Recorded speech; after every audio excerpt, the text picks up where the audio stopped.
মাইনুল ইছলাম বিজেপিৰ ৭ নং বুথৰ সভাপতি আৰু তেওঁৰ ঘৰ ইতিমধ্যে উচ্ছেদ কৰা হৈছে।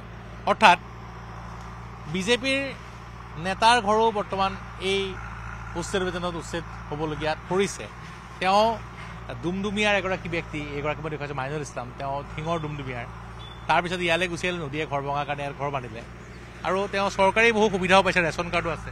হয়, আমাৰ ৰেচন কাৰ্ড আছে, PM কিষাণৰ ঘৰ আছিলে, এইটো আমাৰ PM কিষাণৰ ঘৰ আছিলে, চৰকাৰে দিছে।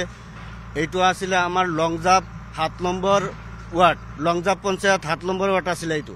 কিন্তু ৭ নম্বৰ ৱাৰ্ডৰ সভাপতি আমি বিজেপি চৰকাৰৰ সভাপতি হিচাপত মই নিযুক্তি দিছিলে ৰাইজে, আৰু আমাৰ এইজন আছিলে উপসভাপতি আছিলে। আমি বিজেপি চৰকাৰক আমি বহুত সহায় কৰিছোঁ আৰু ভোট দিছোঁ, আমি ভোট দি পেলাই জিকাইছোঁ। জিকাৰ পিছত আজি আমাৰ ইয়াতে বহুত নথি পত্ৰ আছে। আমি ইয়াতে আজি 50 বছৰ ধৰি আহিছোঁ। প্ৰায় প্ৰধানমন্ত্ৰী আৱাস যোজনা ঘৰ নেকি? চৰকাৰী ঘৰ? চৰকাৰী ঘৰ আছিলে।